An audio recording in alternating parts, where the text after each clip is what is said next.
Hi, Rigsters here. Welcome back to Forza Horizon 5 A to Z manufacturer alphabetical order street series. This time covering the sadly European only 2017 Alpine A110. This car was the spiritual successor to the 1973 Alpine A110 1600S. Man, that's a mouthful. So just like before, we tune it to one class higher and take it on for a short sprint race. This will be the first A-class car of this series, or at least for Alpine in particular. So, you gotta tune it for the road. I did originally make this a rally build, which is kind of funny. And also at one point did do a race configuration as well.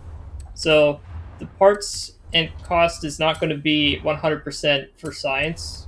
It's going to give you a rough guesstimate of what it does. Now for weight reduction, yeah, let's do race weight reduction for this one, and reduce the weight some more. And for drivetrain, there's not much options there. Race transmission will work, and the usual driveline differential being race. Go. Tires is going to be tricky. Sport with semi-slick is, oof, man, that's a lot. Alright, let's do sport for this one.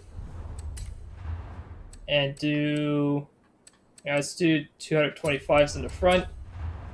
And let's do, it only raises it by 2, so let's do 265s on the rear. Now, unlike the original, this car is traditional rear-wheel drive. So it has the engine in the front and the wheels go out in the back. As far as I understand, I don't think they... Oh, wait. No, actually, scratch that. It's actually like a more modern Porsche 911 style, like I've hinted at in the previous one. This time the engine is actually more towards the rear, but not directly on the rear axle. It's still in front of it, but not behind it. Pretty much. And for the track width, we maximize those out.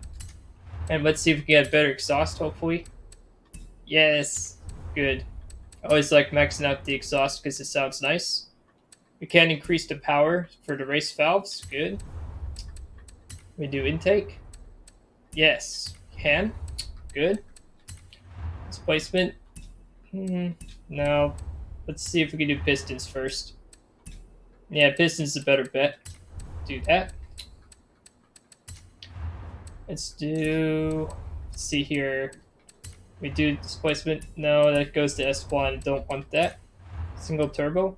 Nope. Can we do flywheel? Yes. Good. Can we do valves? We already did valves. Fuel injection? Nope. Addition? Nope. Where can I spend the 5 points?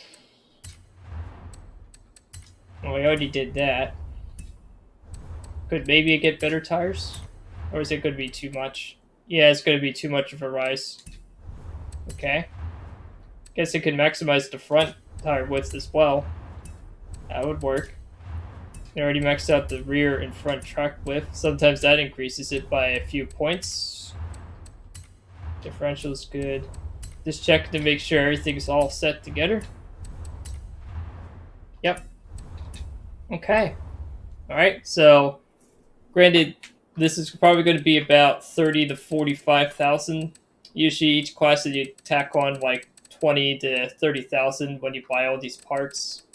So we'll buy those up. And results are 2,009 pounds at 311 horsepower, 1.8 Gs. With the sport tire compound and some upgrades. Good. Okay, so let's do a little bit of tuning here. Gonna increase the tire pressure to 34 for the front and rear for more responsiveness. Gonna lengthen the gears just a little bit to 365 overall. Maybe increase the speed of 6 geared acceleration wise to 0.75. Alignment keep unchanged. That's unchanged. This is fine.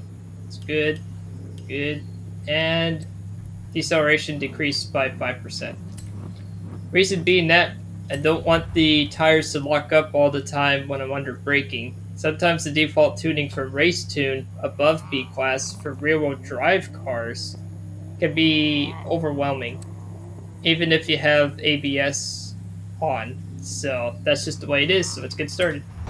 So, the reason why this car is European only, well, for one, Renault does not have any dealerships in the United States that I'm aware of. It's such a shame. This is a really good, lightweight sports car that sadly we'll never get to see until like about 25 years from now, depending on how things go and how the import rules stay or change. Then you can import them legally after 25 years because they weren't sold for this market. Oh, it's a 7-speed. Interesting.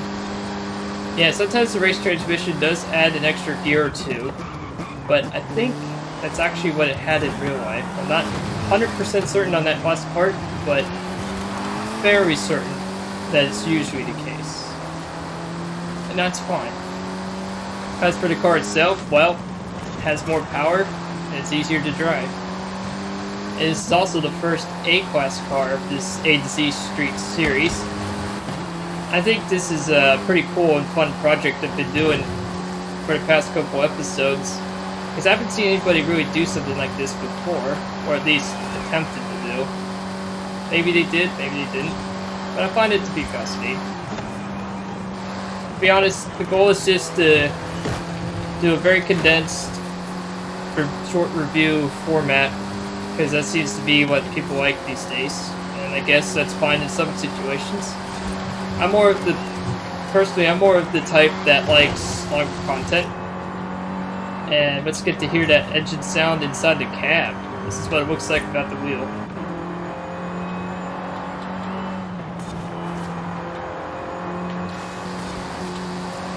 So that's what it sounds like. It's a nice little single turbo rasp. It's actually not bad. This actually drives pretty nice. Don't really need to fiddle with it too much. In the dry at least.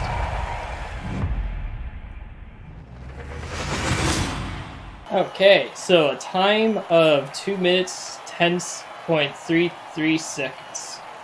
That's the second quickest one to my memory of what I did for this Descardar Dorado Sprint. So we'll see if that time will hold up for Class A or not. It's going to be kind of a challenge creatively too. I personally will say, to keep track of 400 some cars. I'll have to probably refine this in due time. But for now, this is the method I'm doing. Okay, and the method I'm almost doing because it might have to be refined, but the formatting should stay the same for each one. And as for the car itself, it definitely is easier to drive than the 70s version, partly because I could put more upgrades on it, and also because, well, the engine's not directly over the rear wheels. It's still a little bit ahead, so it doesn't do a pendulum swing effect that's harder to countersteer. And it has more power. They can slide and control around. But just like the original, it looks beautiful. I mean, the French Racing Blue on Alpines, you could stare at this for days and still be amazed by it. I love the styling of these European cars. I really wish we had them here instead of these stupid bloated crossover junk that we have over here. I want these. Pension your manufacturer now. But there's a lot of reasons why that's the case, and it's kind of a shame. On that weird observational note, I definitely recommend to buy, and just tune it the way you want. I mean, it is good in A. Might have different opinions or tuning ideas, which is fine. That's what makes Horizon 5 or any of the Horizon series so much fun, is because you can do stuff like this. And I'm going to wrap it up here, so if you like to support the channel, do have a Ko-Fi page if you wish to donate there. And hope you enjoyed this video. This is Rigsters Journey, signing off.